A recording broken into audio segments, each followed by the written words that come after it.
Ang sabi ni Pangulong Marcos, maya naman kayo.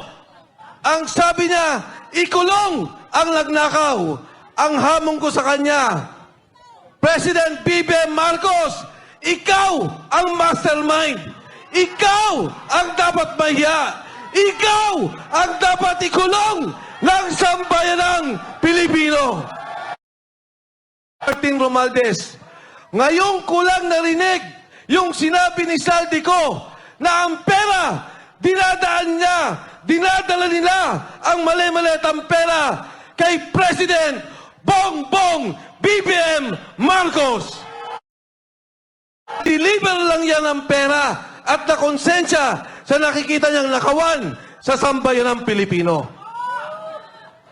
Mga kasama, kahapon lang, yung pamilya niya, inilipat na namin ang bahay dahil binabantayan din.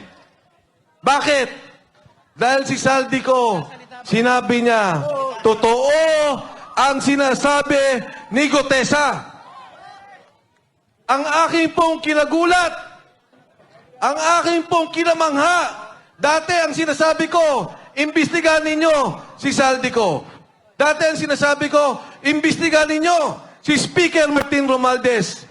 Ngayong kulang narinig yung sinabi ni Saldico na ang pera, dinadala nila ang mali-malitang pera kay President Bongbong BBM Marcos.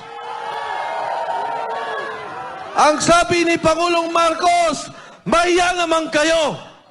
Ang sabi niya, ikulong ang nagnakaw. Ang hamon ko sa kanya, President BBM Marcos, ikaw ang mastermind.